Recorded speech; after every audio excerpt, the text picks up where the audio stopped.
Welcome to a football show, Monday edition. I am Braden Gall. That is Paul Kaharski. The Titans have lost again.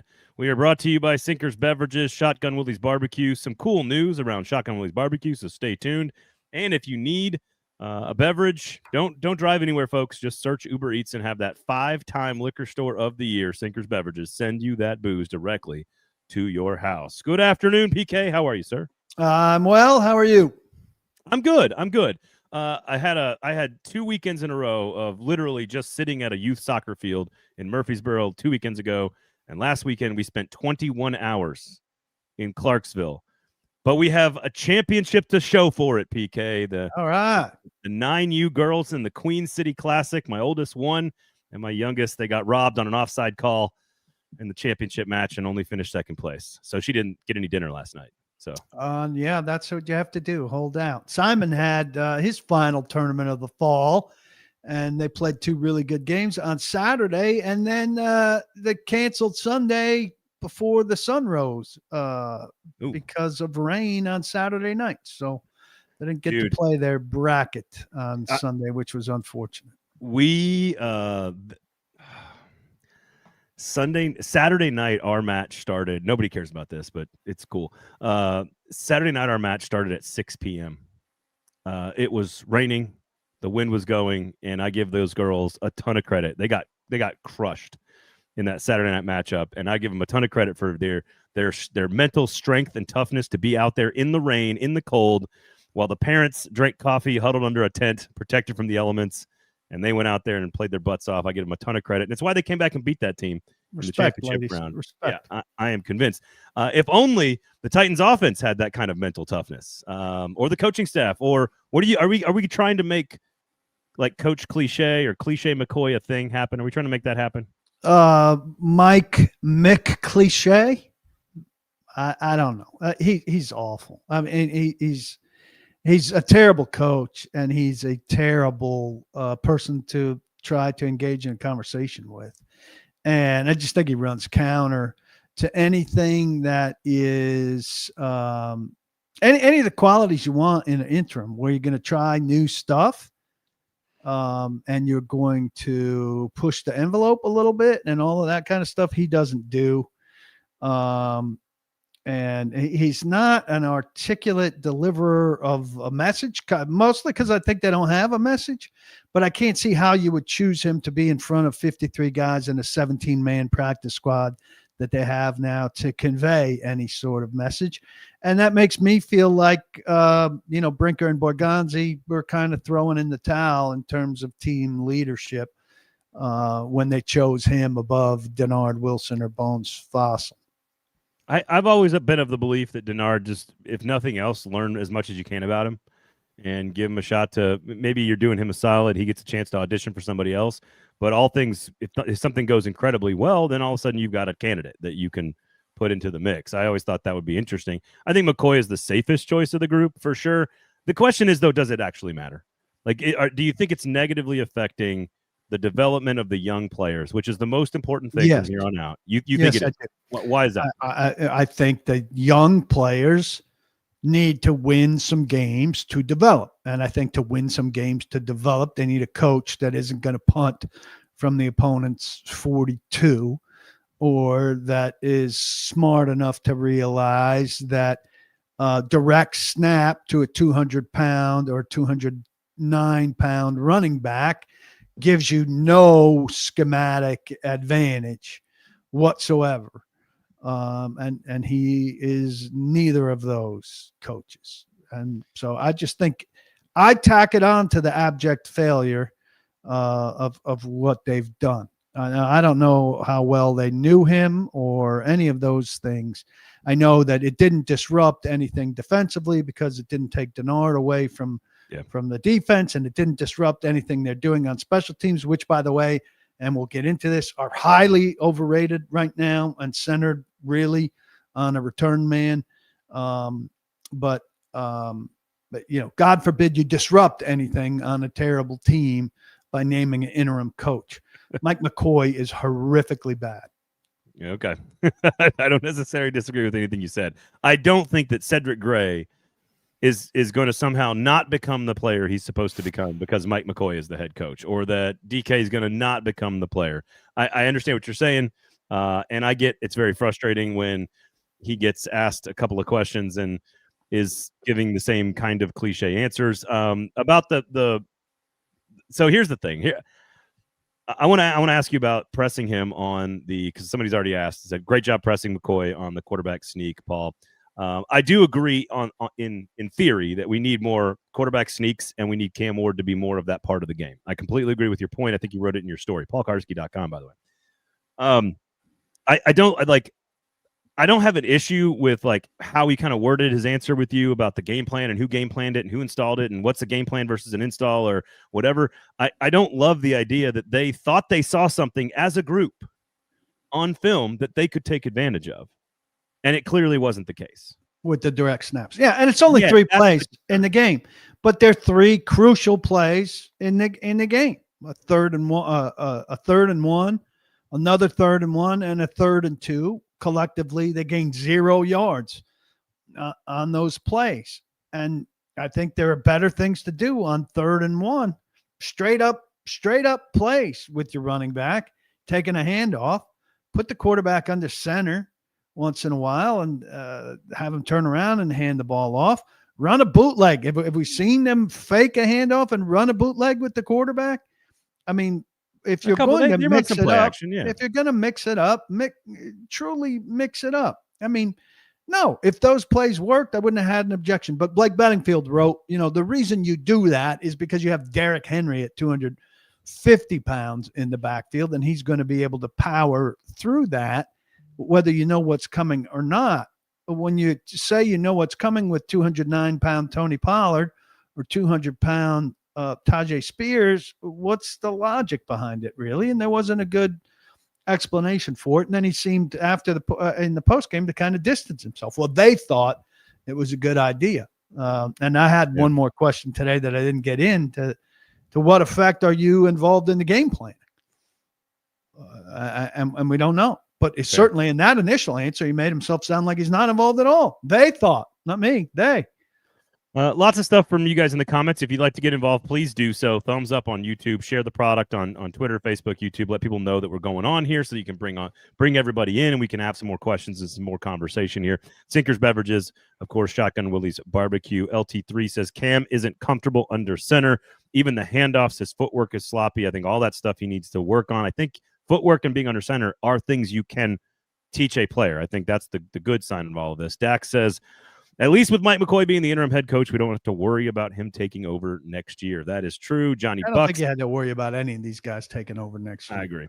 Johnny Bucks asking about Big Jeff to the Cowboys. Hold it. I know you got some thoughts on that. We'll talk about Calvin Ridley and all the other potential trade chips, most likely Draymond Jones and maybe Jihad Ward. We'll talk about those two guys as well. And so we'll get into all of the different things. I'm curious, though. I want to kind of step back and just say, how do you feel about the team coming off of this game? Because so the way I was on a soccer field for the entire time. I got back, and what I like to do if I miss the game is I watch the YouTube highlights, and then I go back and watch the entire game, skipping through commercials, of course. And then I go back, and then I want to read. Then I want to read your reports, and I want to read other people's stuff because I want to try to get my own opinion of it first. And I watched. Number one complaint is that the YouTube highlights are generally very good for kind of just a quick digestion if I'm watching college football games and I need an update on Missouri and Arkansas or whatever. And I don't have time to watch the whole game. I get my 40 plays. It kind of tells me the flow of the game. They did not even put in there the goal line stand. So I'm watching this, and I didn't even see the goal line stand at first. And I was like, this is crazy. What are we talking about here? Because I knew it had happened. But I watched the first 8 plays for the Titans, and 4 of them were special teams plays for offense. I mean, because it was Cody Barton, obviously was a big play there. And it was kick return, punt return, kick return, punt return. And then like 2 long passes. And they would cut right to nothing. It would go right to the Chargers ball. And I know you and Nick have talked about how many times this team has gone into the plus territory, ended up with no points. And it felt like the entire time I was watching this, that's what was happening in the highlights. Of course, then I went back and got all the context. I came out of that game feeling worse. The special teams were great. Cody Barton made one great play. But, like, if you're saying you don't love exactly where special teams are going right now. The defense, everyone's going to rave about the defense. But Justin Herbert is the most pressured, most hit, most sacked quarterback in the entire NFL. They were supposed to do some of that, and that was before they lost Joe Alt. Yeah. So have a day, celebrate. I get it. You guys deserve it. Celebrate the good thing. But Nick posted this. I think it's the number of times a team has scored an offensive touchdown, or excuse me, a defensive touchdown, a special teams touchdown, and had 6 sacks. 8-0 in history of the NFL. 8-0 with like a 25-point margin. And even if you take the sacks away, it's like 85-6 all time in NFL history. I came away feeling worse about this, even though it looked closer. They played hard. There was a competitive element to the game that made it more interesting. If you peel back the layers past the YouTube highlights, it was worse. I felt. Am I crazy? Am I piling on here? No, I mean, it's fair to feel worse because the offense didn't do anything. It's the kind of game that if you get 14 points between defense and special teams, you should be able to do something on offense to put yourself in the game. I mean, look, that's 14 points. So if you get your 13 points on offense, you should be right there. And they only got 6. They crossed midfield 5 times. They got 6 points. I mean, they just – and then the story within the story is they get down to the 1-yard line. They've got 2 cracks at it. They can't get in. And you think, well, they're playing good enough defense that this is a traditional situation where not getting in from the 1, you pin them down there, you get the ball back in reasonable field position, you have another crack at it. Well, they're out of trouble in 2 plays, maybe 1 play. And then they drive 99 yards in 9 minutes. Score the touchdown that flips it 14 points, really, and the game's over. It's a 2-score game, and the Titans aren't coming back in a 2-score game, reliant on their offense. And so, yeah, in some ways, you can feel worse. You know, if the Titans are going to steal a game against somebody other than the Saints or the Browns, it's going to come in a game like that. That might have been it, and they couldn't find a way to do it. The offense had nothing really to offer. Cam Ward, who's made some progress, did nothing. Threw some bad balls, didn't run on some opportunities to run more effectively, which is becoming an issue for them. Doesn't have to be a runner, but has to take some occasions to run to convert. And they just had nothing to offer on offense. Are you Cam Ward's spray chart, which I know you posted as well, is also highly concerning. I think he completed 3 passes beyond 10 yards. I think he only had 12 completions the entire game. All of them behind the line of scrimmage or within 5 yards. And I know there's a lot of calls for Bo Hardegree to not do play calling anymore. In the same world of does it actually matter? I mean, you want to give Cam Ward him developing here with some of those players around him is probably the most important thing that this team can do from here on out. And we'll get to the bye week and health and trades and everything else, but if you're looking at Helm and DK and Io Manor, and I would say Spears more so than even Pollard, Skoronski and Latham, that group of people needs to continue to show progress. And that's kind of the only thing that matters. Do you need somebody new calling the plays to help that along? I mean, they're going to change play callers as often as you change, what? Nothing is changing, and you're going to change play callers to who? To McCoy? Or to Holtz. I mean, I don't think they're changing play callers again. I don't think that solves anything. I think they need people to better execute what they're calling. And I think they need to sit down and talk about this. You had DK, who had 2 good games in a row, and you target him 3 times and he has 1 catch. I asked McCoy about that today, Monday, and he says stuff gets taken away. And I say, well, can't you force it? Stuff gets taken away from people. And you still make it happen. Dictate. There's a counter to the counter also. That's part of the game. Yeah. That's the job as a coach is to.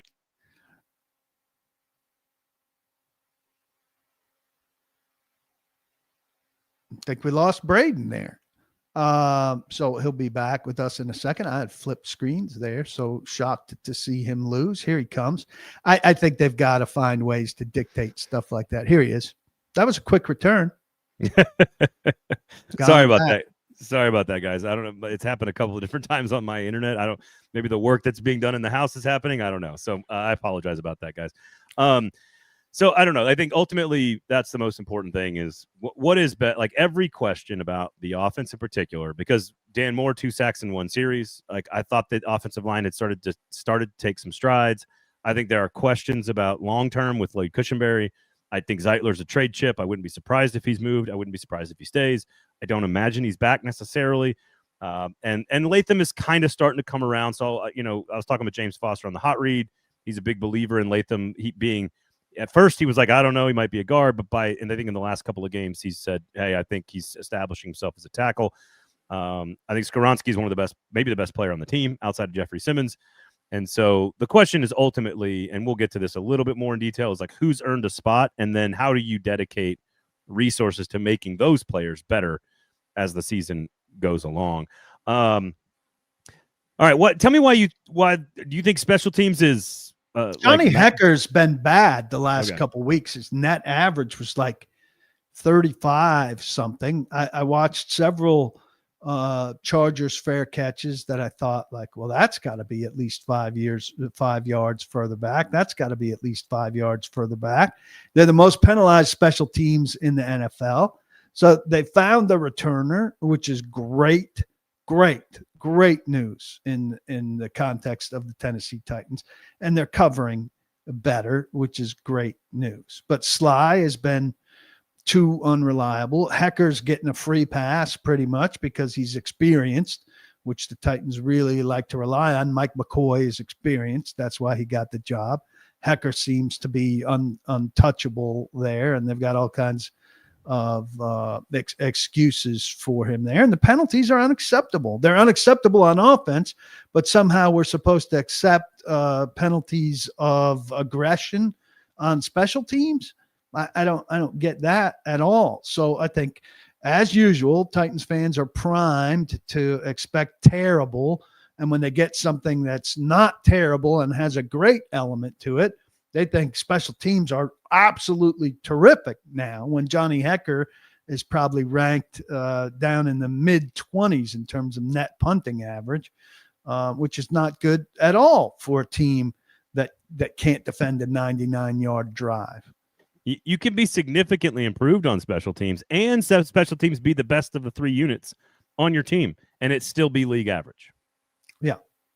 Well, I don't think leading the league in special teams penalty is league average. It's league worst. So I just mean like putting the whole package together, having a good return man and an average kicker and a terrible punter and like it's so much better than it was, and it is the best unit of the 3.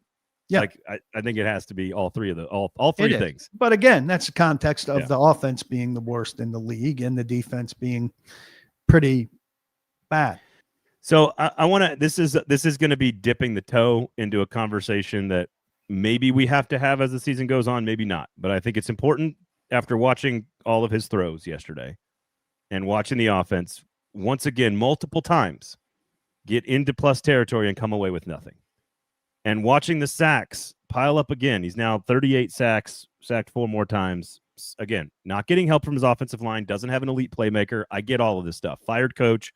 Play caller in question. I am not saying it's not a difficult situation.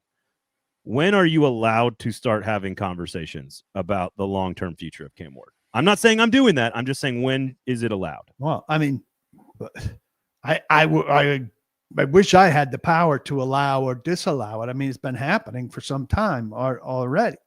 On this show, you have the power. Yeah. Well, on this show, I think the sensible approach is to say, get him the best experience, put him in the best situations you can for the remainder of the season, which includes maximizing DK. And look, they didn't have enough throws and enough complete throws in this game. So 12 completed passes, it's hard to get the distribution that I'm looking for. Get away from this Bengals predestined thing. The Bengals actually did a better job when I researched it with Callahan coming in of getting the ball to the tight end than I thought, but the Callahan Titans have not. And I don't see where this inability to get the ball to Helm and Okonkwo comes from. They've got to do better than that. They've got to feature DK. Got to get Io Manor going again. He had one good catch there after another bad, lackadaisical effort. Get it to Spears. Prioritize those 5 guys.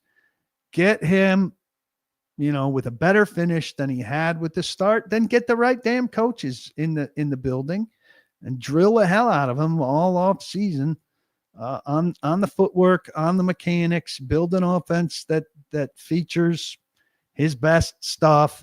Try to build RPOs and some of that stuff that he likes better that for some reason they haven't gotten to. And I think the time to have a conversation with him is probably 8 games into next year. I think that's fair. I think that's right. I certainly think an entire offseason with a new coach is the bar for sure. I think you got to see what he looks like with an offseason. But the numbers are real bad. The numbers are concerning. The lack of production is concerning. The lack of it. I mean, I'm willing to give him a long time to adjust to certain things, whether it's footwork, whether it's picking up the pressure, it doesn't seem like it's that different right now. Again, I'm not the guy saying let's end this. I think the right answer is probably Team Ramrod, who says as long as Borgonzi and Brinker are here, he should. And somebody else, Andrew, says 2 more years, that's fine. But then Andrew, you say, how long did it take Baker, Darnold, Geno, Daniel Jones, I assume is you're talking about, Jordan Love, Rodgers, Goff, and Allen? Here's the problem. Don't include Rodgers. 1, 2, 3, 4 of those guys were considered failures kind of at their first team. So that's not a good set of examples. Rodgers and Love had 2 or 3 years to sit behind people.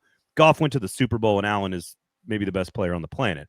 So there's a large range of examples there. But let's just take Baker Mayfield, because that's the name I said in the preseason or in the draft. You did. If he gets to Baker Mayfield, that is a successful player that you should take at number 1. Just needs to get there faster than Baker Mayfield got there. And part of what held Baker Mayfield back was that he was a dysfunctional with a dysfunctional organization. And the Titans aren't as long-term dysfunctional as the Browns, but they're Browns level dysfunctional right now. I think that's great that you mentioned that, PK. 64% completion percentage, 27 touchdowns, 3,700 yards passing, averaged almost 8 yards per attempt in just 13 games as a 23-year-old rookie for the Cleveland Browns. It was his second year. It was his second year that was the problem. Yes, he had 21 interceptions in his second season, but still, again, 60% completion percentage, 3,800 yards, 22 touchdowns. So, who was his coach? Who was his coach those first 2 years? That's a good question. Hang on one second. It wasn't Stefanski, right? I mean, was it Kitchens? Did he deal with Kitchens? I think it was Hugh Jackson. No, he had Hugh Jackson for 1 year, Kitchens for the second year, which is the bad year, and then Stefanski for 3 and 4. I mean, those are 2 terrible coaches: Hugh Jackson and Freddie Kitchens. No question. Callahan level terrible, worse. And so 49 touchdowns, 49 touchdown passes in those 2 seasons. And he's a more dynamic player. He was a better player. Was he a better player coming out? He certainly had. I think he played at a higher level. Played at a higher level for sure. You think he was a better prospect? You would know that far better than I would. Not by a ton, but he was a better prospect coming out. I think he's the right benchmark to describe Cam Ward. I'm pulling up like Daniel Jones. No, he's playing with Joe Thomas conceivably at the beginning of that. Daniel Jones, as a 22-year-old rookie, 62% completion percentage, 3,000 yards, 24 touchdowns, only 6.6 yards per attempt, which is about where Cam Ward is at, 232 yards per game. I'm just saying, like, Cam Ward's not close to those numbers. No. Well, I mean, the completion percentage keys it all, right? If he's completing something along their lines, the yardage goes up. It's not near their yardage, but it's a more reasonable margin in yardage, I would imagine. The completion percentage is a disaster. And too many people want to make it about the drops. Everybody's got drops in their completion percentage. Titans drops are bad, but they're not otherworldly bad compared to other teams around the league. Ridley's not been out there for a while. He was one of the main offenders. Io Manor has kind of taken that over, but the Titans aren't getting massive amount of drops right now. Cam Ward is too inaccurate with the football. I think Sam Darnold is probably the best comparison for a number of reasons. I think, A, I don't know why I've had this feeling, but I've had this feeling Cam Ward's going to go be a good quarterback somewhere else. I've had that feeling for about 5 or 6 games now. I can't shake it. I'm not saying I'm reporting it. Like, there's no reporting, of course, with that. That's just a sense I get. Sam Darnold, 58% completion percentage, about the same. 2,800 yards, so average 220 a game, about the same. 17 touchdowns, 15 interceptions. Cam's right now is at 5 touchdowns and 6 interceptions. And 6.9 yards per attempt. Cam's at about 6.6. That stat line is about where Cam Ward is headed. And Sam Darnold right now, is on his 5th team, his 5th team, and has been very, very good the last 2 years. Now, your boy, that's terrible. Let's stay with Sam Darnold for a minute, who was spectacular last night. Probably should be, in the MVP conversation at this stage. I don't know how things pan out and all of that. But also, it's not a black and white yes or no, situation with no gray area. So your boy's on his show before our show. I know. And I didn't see the show, but I just saw the headline. Titans should have just signed Sam Darnold. I mean, first off, it's not unreasonable to not want an older guy and to say, hey, we've got the highest pick in the draft. We're going to get a young up-and-comer and whatever. And to not make the judgment on that right now, to me, is reasonable. But also, why would Sam Darnold sign with the Tennessee Titans when he's got choices like Seattle? That's not important, PK. Those bits of context and information, they're not important. All right, I'm going to speak directly to the audience right now. I'm looking right at the green dot. This thing where we consistently, and Stillman especially, consistently makes choices where there are 2 parties involved, one party choices, is an amateur hour stunt. Well, the Titans should have kept Derrick Henry. Well, Derrick Henry was a free agent who had the opportunity to choose not to return to the Titans. Sam Darnold was a free agent, correct? Or did they trade him? What, this past year? Yeah, he was a free agent. Yeah. Who had the choice to go where he wanted. So you can't say the Titans should have just signed Sam Darnold and they'd be in such a better place, because the Titans had a choice and Sam Darnold had a choice. See how when there are 2 parties making a choice, one party cannot dictate the choice. 2 parties have to make it. If you want to marry the beautiful girl from the gym, that's great, but she has to want to marry you. If there's not 2-party consent there's a problem. And Stillman, I hate to invoke his name, but he was on right before us, has this problem where he refuses to realize that 2 parties have to be into it. So the Titans can't get all of these people that he wants them to keep or get, because the other party has to be into the marriage. And there are lots of reasons why Derrick Henry is ready to move on, or Sam Darnold wanted to go somewhere else. But yes, the Titans didn't like Sam Darnold. And I don't think choosing Cam Ward over Sam Darnold without all the evidence in yet is a mortal sin. Now, right now, today, it looks terrible. Sam Darnold's terrific, and Cam Ward is terrible. But I would wait until the end of next season to make the total judgment on that, because you're factoring in finance and age and all of these things. But that's just me, because I have an element of patience about me, and other people have to have things right this second. Right this second. They can't. I don't know how he orders at a restaurant if he's hungry, because he can't be presented with the food right this second. He must eat a lot of fast food. Yeah, I've talked to him about it. I was on his show last week, and he told me how he doesn't like good restaurants, which we'll get to Shotgun Willie's in a second. That doesn't surprise me. He would never, ever make it in Spain, by the way. It's just you got to wait a long time for your service in Spain. PK, when I was engaged to my wife, this is like 12 years ago. When I was engaged to my now lovely wife, I used to always go to now closed bar Crying Wolf, because we used to live at 5 Points. And I used to always go hang out with a friend of mine who was close friends with a certain group of musicians. And every time she would text me and be like, hey, we're over here hanging out at Crying Wolf. Come on out. And I'd walk down there on a Thursday night and I'd go hang out. And her group included Maren Morris, Ryan Hurd, Casey Musgraves, and a bunch of friends. And everyone's always telling me, PK, they're always saying, Braden, why didn't you just marry Maren Morris instead of your wife? And I just keep telling them she didn't really want to. she had a choice in all of this. Is what I'm saying. Is that I didn't have any game. I could not get Maren Morris to marry me. So, no, I just look. I don't know if a lot of money would have done it for Sam Darnold. I don't know, but at the end of the day, I think you have to look like. So I pulled up. Somebody asked about Mitch Trubisky in the comment section, and I was like, all right, that's an interesting one because we know he found success in year 2. So in year 1, he only played 12 games. He only had 7 touchdowns, 7 interceptions, 6.6 yards per attempt, almost identical, 59% completion percentage, about 190 yards per game. That's also right around where Cam is kind of at in the ballpark here. The next year, he goes 24 touchdowns, 12 interceptions, 3,200 yards, 67% completion percentage, 230 yards per game, 7.4 yards per attempt. Now, after that, I don't think he ever found it, right? I think that's the year they go to the playoffs and it was off the table. So the point is that we literally, you guys did a great job. I think it was Andrew in the comments, brought up a bunch of different quarterbacks. And every one of them has had a different path to where they are today. And every one of them had a different first year, second year, third year. And Cam Ward's going to have his own journey through all of this with 2 coaches.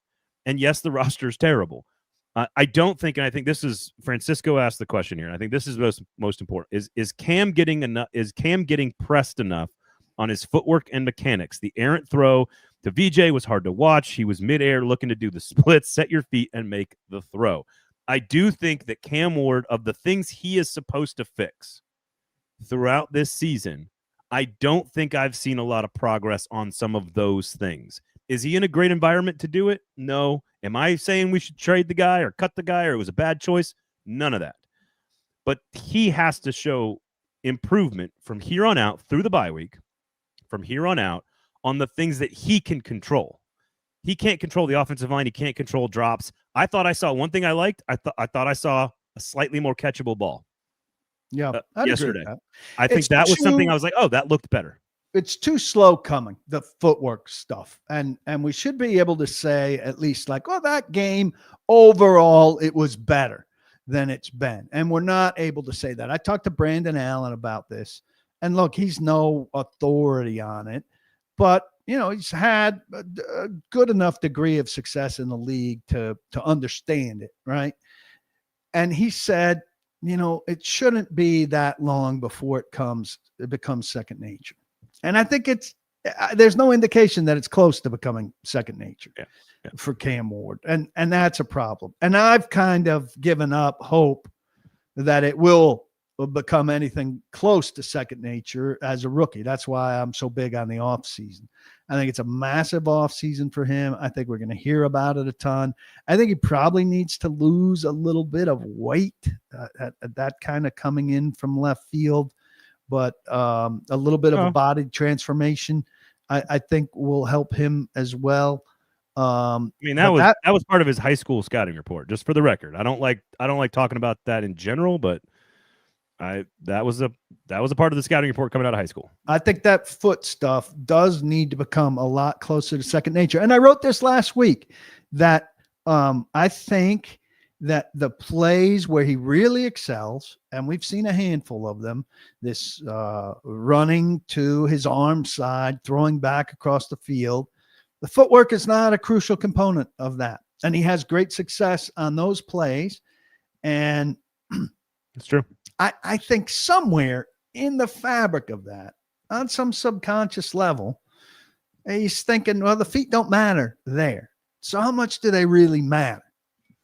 You know, if in my heroic moments, they don't matter, how much they matter on 2nd and 8. I'm not saying he's dismissive of it because I do think he's dedicated to wanting it to work. But I do think there is some kind of disconnect with it, that it is so slow coming.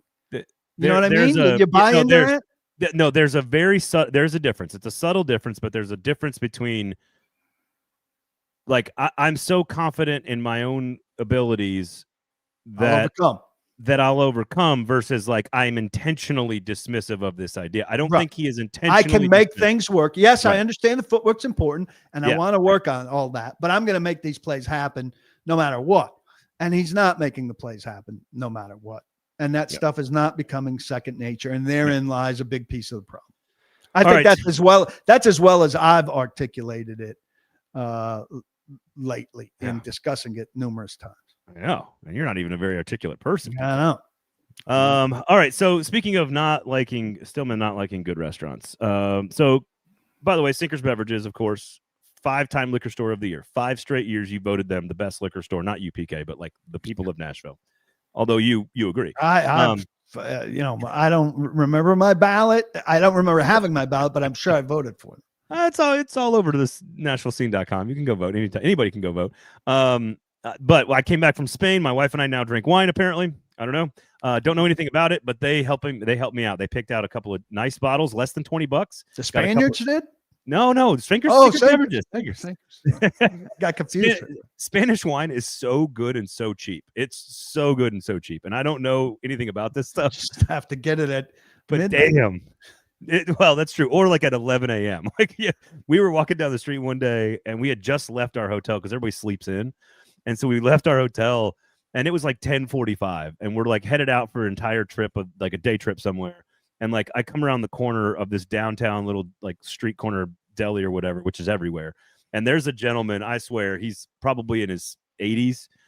And he has got a tall glass of like dark Cabernet, a cigarette hanging out of his mouth, and like a salami sandwich. And it's like 10:45 on like a Tuesday. And I was like, man, these guys know how to get it. I'm ready for a salami sandwich right now. Anyway, a couple cheap bottles of white, couple cheap bottles of red. We like lighter stuff that's like a little easier to drink. I'm not a heavy, we don't like Chardonnay, we don't like Cabernet, whatever. Sinkers Beverages, they were like, hey, we got you this one, this one, this one, this one. And the wine, we opened it on Halloween for one of the bottles from Halloween. My sister-in-law's over at the house. And I was like, okay, this will be a perfect test. She's the wino. She's the one who has the good taste. So I open it up. We drink a little glass. She's like, oh, this is really good. And I was like, yes, jackpot. We got the wino to appreciate this. And that was all because of Sinkers. So thank you, Sinkers. Stillman says he doesn't like good restaurants. I don't understand. But I want to say congratulations to Shotgun Willie's because 3 restaurants in Nashville just earned a Michelin star as of today. So 3 restaurants earned a Michelin star, and Shotgun Willie's did not. But Shotgun Willie's was on the recommended list, which is like the next 10 or 12 restaurants that were close. So congratulations to Shotgun Willie's on almost being a Michelin star restaurant. That's quite an honor to be on the Michelin recommends list, apparently. So I've been told. Sounds good. Have you ever been to a Michelin star restaurant? I imagine I have, but I don't know. Nashville's never had one until today. It's all right. So I don't know. I've been to like 4, and they were all in one trip to London last year. That's it. Because I can't think of one I've been to in the States. So Mr. Moneybags, Mr. No, Money. it's a trip. It's a trip. It's a trip. Also, by the way, hotels in Spain very cheap, very fun, very cheap. All right, Shotgun Willie's Barbecue open 11 a.m. to 3 p.m. Wednesday through Sunday. Almost kind of like a Titans game against the Chargers. Just almost won that Michelin star. All right, Calvin Ridley. Reports are that from the national folks that Calvin Ridley is on the block and they're trying to trade him. The Titans are shopping him. Teron Davenport comes back and kind of contradicts that report, saying, no, they're not shopping him, but they've had calls on him. What's the difference? I don't think there's a difference in any of this stuff. It's all playing games. He's available for the right price. Every human, every player is available for the right price. You don't get the right price, he's not available. That's how this works. What do you make of trading him first and foremost? I've said this a few times. Get rid of him. I'd trade him. I think it would be incredibly stupid to trade for Calvin Ridley. If you are an NFL team looking for a difference-making receiver, look at how long it took him to get going with Will Levis and look at how long it took him to get going with Cam Ward. Sure, maybe you've got a better quarterback than those 2 guys, but are you trusting that he's going to come and plug himself into your offense and jive with your quarterback in short order? I think in Jacksonville, it took him a while with Trevor Lawrence as well. I don't think he has a good track record of hitting the runway at full speed. I think he needs a long runway. And this is not long runway season. This is come in and help us. We're in a playoff race. Here's my theory, because the Titans can cut him after the year is over and save the money on the cap. That'd be a dead cat pip. I think I'll check what that is. Isn't that value in his trade, like you're not going to get a lot for him. So like even if you're just getting like a 4th round pick or a 5th round Well, pick, I'd trade him if you could trade him. right? I would trade him. If I don't you're think the other the market's going to be much. I mean, if you're the Jacoby other team, Myers is a better receiver to get from my standpoint, cheaper, and I think it'll help you quicker. Not as fast. Not, I don't think. Probably doesn't run routes as well. But if you want him to help you a week from Sunday, I think Jacoby Myers has a better chance of doing that. I guess my thought is that you don't get a lot for him. It's a cheap trade. You could acquire a very talented piece for very little money, or very little assets, and then you can just cut him if you're the other team. Now, yes, you got to eat. How does the dead? Can you can't like keep some of the dead cap if you're the tight? Like how does that? Does the entire perfect contract transition to the next team? Like, am I missing anything on this? Titans take all of the dead cap right away.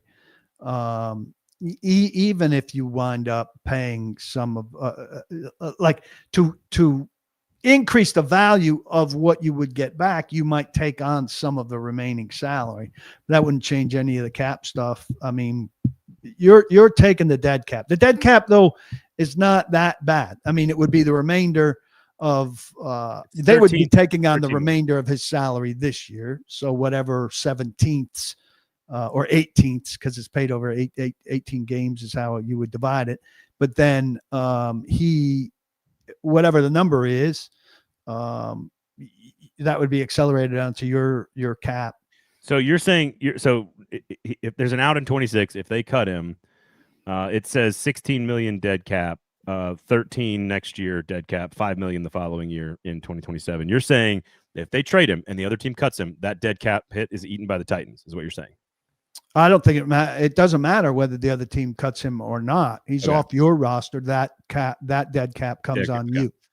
So then they would also have their own dead cap hit if they were to cut him, right? If somebody traded for him and wanted to put him out there. Like I'm trying to think of a team who's got like a bunch of wide receiver injuries. I know there's a few of them that are out there, but I'm just curious because I do think look at the numbers to know what happens to them. The acquiring. I think there's value in Ridley here. I think there is value for another team. I hear what you're saying about the ramp up time, and you also have to know what his hamstring situation is. Sure. I just think there's value there, and if you could trade a 5th round pick for Calvin Ridley and then cut him after the season, I think it's worth it if you're a contender. I think he's too talented. Yeah, maybe. Also, they have to get a pick back square. I mean, they need to be done with pick boosts. Though, I mean, I guess if you can boost a 4th into a 3rd, you would take that. That's a better boost. But they need to get quantifiably more picks. That is Nick Suss's argument as well, and I agree with that on Simmons in particular, because all you're going to do if you get a 1st round pick for him is try to draft his replacement or something close to his replacement, or maybe you've got Sweat and you think and maybe you use a 2nd rounder on his replacement. With Ridley, you already know you have to use a pick on receiver. And so to me, if you can move up 100 spots, you already have a pick where you're going to draft somebody with him. So an extra pick actually is kind of an extra pick with Ridley. Does that make sense? Yeah. Because but my argument on Simmons would be, and I don't think they're trading him, and I've come around on maybe trading him isn't the best thing to do. I do not expect a Simmons trade at all. But if you traded Simmons for a 1st and a 4th, I think you could use your 3rd or 4th to replace Simmons. And again, I am really insistent on your first 3 picks or 3 of your first 4 picks being the premier positions that you absolutely need, which are receiver, corner, edge in whatever order, really leaning heavily towards edge first because of how long you've gone without it and how hard it is to find it somewhere else. But also, I mean, they need premier players at those 3 positions. They need a premier left tackle too, but I think you've committed to Dan Moore for at least 2 years, and you're just going to get average left tackle play for at least 2 years. I don't know. Chargers could use a tackle. Maybe trade him to the Chargers. I've seen a few jokes in the comments about that. Draymond Jones, Ward, J Ward, not C Ward. Those 2 are probably the best trade chips right now. Obviously, Tony Pollard's probably not getting moved, although they're probably out of his contract after the year. We know nobody wants Snead. Maybe Chig because he's a rental, but I don't know who's coming to give you more than a 6th or a 7th for that. or a swap even? Who actually should the Titans move at the deadline? I mean, the pass rush has really been a revelation the last couple weeks, more than I think we ever could have expected. I think Ward and Jones would both be of interest to teams that need a little bit of a pass rush boost. Jones more edgy, Ward more movable piece. What can you get for him? I mean, I wouldn't give them away at discount prices necessarily, because they're actually making you defensively sustainable. Is that more defensively sustainable? I'm not giving them away for a 7th turning into a 6th. That's for sure. Ed, this is a good question sort of about like process here. Who usually caves first, the acquiring team or the trading team? I think it depends on how desperate the team in contention is, because the Titans are not the Titans are going to be the Titans this year. Like they are what they are. And sure, you want to add some picks, but that is what it is. I think if you are a team like the Chargers that looks at the landscape in the AFC and says, we can compete with Denver and with Buffalo and with whoever, like Pittsburgh, we can compete. But now we've lost Alt out for the year, to Johnny Buck's point here. I feel like that's the team that's more desperate to go fill a team that thinks they have an actual shot at this. The Packers just lost Tucker Kraft probably for the season. They have some backups at tight end, and they're getting some receivers healthy. So that's another one. Maybe like you go get Chig because you feel like you might be a little more desperate because you've lost someone for the season, and it happened like yesterday. I think that's maybe that's how I would answer that. But I think every trade probably has its own story, but I think things are dictated by the desperation's too strong, but in some instances, the desperation level of the acquiring team and how turned up their go for it dial is, and then how much that player they feel like is going to help them in go for it mode. Any other pieces on the anything else on the trade deadline you want to include? No, I think it's going to be more quiet than a lot of people think. I won't be surprised if it's only, I'd set the number at 1.5, and I'd go under. I won't be surprised if it's only under 1. Yeah. So here's a question. I wanted to ask you this, and again, we can kind of explore this a little bit further, but I think it's going to be kind of an ongoing conversation as the season goes along, and that is sort of which pieces have solidified themselves into the roster for next season. So a new coach comes in and a new coaching staff comes in, and they look at the tape for 17 games, and they look at the roster, and they study all the pieces, and they go, who are the ones that have already shown me enough at this stage of the season that, I mean, Cedric Gray is, 80-plus tackles, sack yesterday. Like, he has proven that he has a roster spot. Is he a starter? I don't know. But I think he's clearly, probably. But I'm just saying, like, those are the names. I'm curious if there's, like, is Marcus Harris in that conversation? Like, who's in the conversation here outside of the obvious ones, which for me would be, I think Cedric Gray and DK have clearly established themselves. I think Gunnar Helm is clearly establishing himself as a starting tight end potentially next year. So where give me some of the younger players. Cam is notwithstanding. So I'm curious who are some of the names that are on that bubble that you think have earned it? And you can go Tavondre Sweats of the world if you want to. Well, if you're looking on defense, there are some guys just based on standing that are going to be there. I think you want the new coach to chime in on Tavondre Sweat and to see what he does in training camp. I certainly would feel that way about Cedric Gray. I think I'd be hard pressed to see him not starting next year. I think Marcus Harris will get a chance. I didn't think he looked very good at all yesterday. Kevin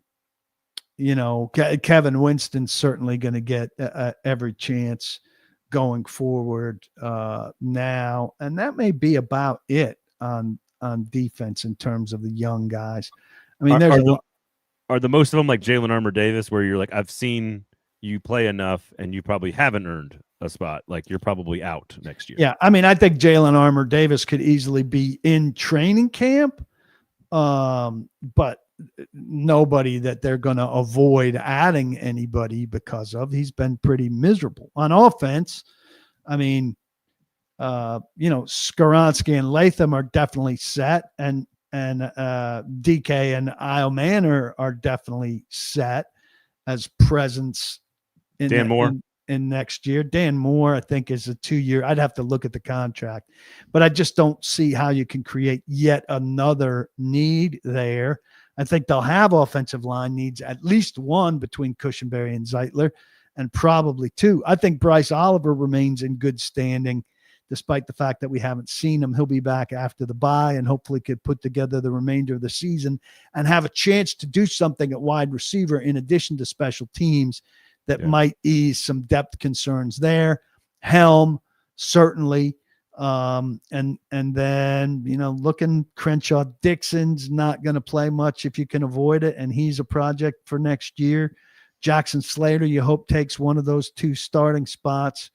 And after there, it's super, super thin. I think Spears. I think Tajay Spears is. Yeah, I think Spears too, but I wouldn't look to him to be the starter. I wouldn't be opposed to it.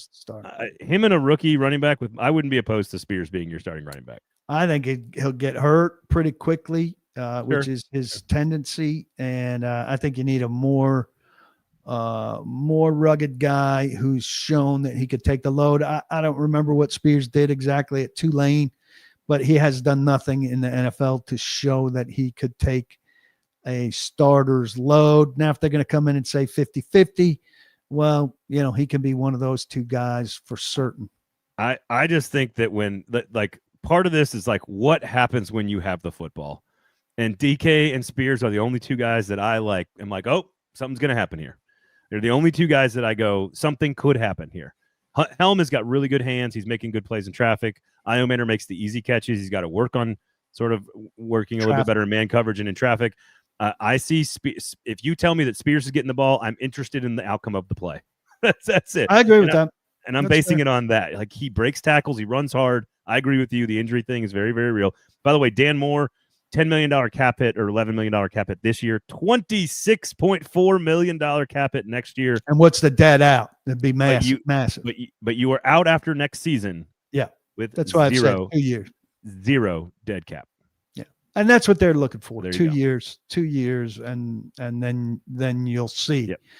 Yep. This trading Sweat, Francisco's asking about it. I think that's been a lot of media hype. I mean, I think it's clear the front office doesn't like Sweat and probably want to let it be known that if you do like Sweat, come and talk to us. But I don't think that they could turn a second into a fifth without taking a utter beating. And there's no reason not to have him in training camp next year. Now, in training camp next year, if he's the guy that they think he is, they've got a problem. And I could see him not being on the team next year if he doesn't come into training camp and really make a statement. You think this is across the board in the front office? I think it's they don't believe that he can become the player that I suppose Rand thought he was when they drafted him. Brinker was a part of that. I don't think that they don't think he can become that player. I think that they think he won't become that player. Okay. Of his own doing. Man, these are the conversations we're going to have. How to develop Cam Ward. What does Cam Ward need to work on? What players should they trade away? Who's earned their spot for the new coaching staff? This is all great stuff, PK. It's very, very. What have they lost? 10 straight? What have they lost? At home? Again, we look at the Wisenhunt malarkey year. The second year of that was what, a 2-win season, 3-win season? They win 2 and then 3 or vice versa. And they came out of that and won 9 the next year. They won two with Wisenhunt in the full year and then 3 total in the split year. And then immediately went up to 6. Immediately to 9. Yep. And that's the greatest increase in franchise history for 1 year. Greatest increase in franchise history. Somebody goes worst to first. I'm not saying it happens for the Titans next year, but somebody goes worst to first annually. Just about every season in the NFL, teams go from out of the playoffs to into the playoffs every year. People are saying, this is a 4-year rebuild. It's not a 4-year. coaches don't survive a 4-year. If you're saying it's a 4-year rebuild, you're saying the next coach has no chance. And no coach comes into the league with no chance. 12 wins, 7 wins, 6 wins, 3 wins, 1 win so far. That's the trajectory of the franchise. Here we are. It's a bad trajectory. Here we are. Shotgun Willie's Barbecue almost winning that Michelin star. So go check out an almost. It's interesting that they put out the almosts. Well, you mean the Michelin Yeah. entity or whatever? Yeah. So there's like 3 tiers. If you think about it, sort of like a college award, like a Bolitnikoff award, where you have semifinalists, finalists, and then the winner. That's kind of what it is. There's about like 20 of them that are on there. It gets pared down to about like 8 finalists, and then there's like 3 that win it. Kind of like that. So. Yes, Bib Gorman. There you go. Andrew knows his stuff. I don't want to shout out who was on there though, like because there's a bunch of people that got on there. Although I'll shout out to Redheaded Stranger. I like me some Redheaded Stranger. They got good tacos. They got his restaurants. The Bib Gorman gun on there. I've been to almost every one of these except for Best Fried Chicken in the City. SS Guy. There you go. Peninsula won a James Beard Award. I like my food. I like my food. I like my food. What is Bib Gorman, though, Andrew? I don't know what that is. Most people in Nashville live in the American section of Nashville with the 615 area code. They can't make it out to these places where you live. What are you talking about? These East Nashville restaurants. I mean, that's a commute. None of these are all East Nashville. Like some of them are. Although, commute. A lot of them are. It's a haul. Yeah. It's a haul. Oh, I don't have time to day Heaven trip. forbid I live in an area with culture. How about that? Where Shotgun Willies and Sinkers are located. How about that? Nice places. I've eaten at the one several times, but I don't have the time to pack a suitcase and go over there. Bro, I'm living a life over here. I'm living a life. No, you live way down in the middle of Timbuktu and Fernbar country. You're the one who lives out. I want my kid to get a great education. Oh, so now you're taking shots at my kid's education and my parenting. Okay, I see how it is. Yeah. And you're eating. No, our food is clearly better. It's clearly better. There's not a question about that. It's also like 12 minutes to get here from like Green Hills. Like it's not far. Okay. Like, are there people my age even allowed in East Nashville? I don't qualify for any of the hipster like stuff. Like Stop they wouldn't let me in. First of all, self-deprecating doesn't look good on you. It's not your thing. It's not your thing. Oh, I self-deprecate. It's not your thing. You are not that much older than me. All right. So, I know they're going to kick you out soon, but you have little kids still. I mean, you are older. Let's not fool ourselves. But like, you're not significantly older. Like, I don't know that I'd be allowed into East Nashville on any kind of regular basis. Yeah. Stop. We are a very open and welcoming community. Oh yeah, you're open. Unlike your community. I don't partake in the things that make everyone so open and welcome over there. That's why I wouldn't be open and wouldn't be welcome. Like good food and a nice atmosphere. You know what I'm talking about. I don't know what you're talking about. Yeah, the things. Don't. Yeah, if you're talking about THC beverages from Sinkers, you can buy those at every liquor store in Brentwood, my guy. I'm not talking about the beverages, Chief. I don't know what you're talking about. First of all, if you've seen things that go into the beverages that are not. Look, if you think that people in Williamson County don't partake, you are lying to yourselves. What do we think the partaking levels are, comparatively speaking? I believe higher where you are than where I believe. Sure, but again, we like sure. We also have we've gone off the rails. We got a lot less racism. That's all I'm saying. That's all I'm saying. See, I can do it. We can have fun. You're not. I don't think you're wrong. As an East Nashvilleian, that's how I feel having to drive to a friend's house in Franklin. It's like the Oregon Trail. Thank you, Jason. I see Jason regularly at a local establishment that is a competitor with Shotgun Willie's that also sponsors other shows. That's why we should all live closer to downtown. I agree. Now, that's a question for the Metro Council. They need to lower the prices of housing, but that's a different issue altogether. It's a different issue altogether as we push a younger generation of people out of our city. Anyway, totally different. All right, so we've reached a big conclusion there. And now we're going to go watch for trades. I'm so old that I thought keeping a buck was a response to Buck's question. My 15-year-old daughter straightened me out. Yeah. And to you, sir, I say 6'7". Well, okay. I'm just That's so how glad hip it made. I am. I'm That's so how hip glad. I am. Maybe I could get in the East Nashville. I'm 6'7". so glad. I'm so glad it made it to South Park before you used it on the show. It was on South Park as the feature element of last week's episode on South Park. My here's the thing. I've been driving 6'7" so hard into the ground that my 9-year-old who's in third grade. Oh, my 9-year-old hates it already. She's like, Dad, it's so stupid. Stop saying that. The younger one in second grade hasn't reached that yet. She still thinks it's hilarious. Yeah. So we're doing God's work here to get it out of our vernacular. No cap. My 15-year-old thinks it's pretty funny still, Still? but he Really? contextualizes it. Like he knows it's funny because it's dumb. Do you know where? So do you know where I saw Cam Ward's motion to Jeffrey Simmons? Somebody did it last night. I saw it in my kid's cafeteria because DK or Ayumander did it after he scored the touchdown, the first one. You're bringing it back to schools here. But oh no, all the kids are great, Paul. I know most of them. They're wonderful. They're all a bunch of great, awesome kids. The school's great. So just settle down with your elitism there across the Williamson County line. And but it was funny that I was like, I can't believe that having children is helping me cover pro football. Like I knew what Cam's motion was when he pushed Jeffrey Simmons in the back, and Simmons, he did the motion after he shoved him, and that's why Simmons went back and hit him in the face. So dumb. We should have ended this about 7.5. No, this is great. This is the best part of the show. The Titans suck. This is way more fun. All right, Sinkers Beverages, Shotgun Willie's Barbecue, almost a Michelin star victory there, and almost a Titans victory. And always a winner when you shop at Sinkers, and subscribe to paulkarski.com. What you got coming up on the website? Oh, I apologize. Bye week, slow week.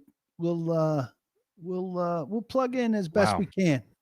Monitoring trades for the next 2 days, and we'll talk with Mike Borgonzi about the shape of the roster, whether they make moves or not in the middle of the week, and we'll go from there. Obviously, the hot read is, I think, going to turn into a draft podcast for the Titans as we continue. But make sure you check out a draft article. Will be up on PK.com. Stay tuned.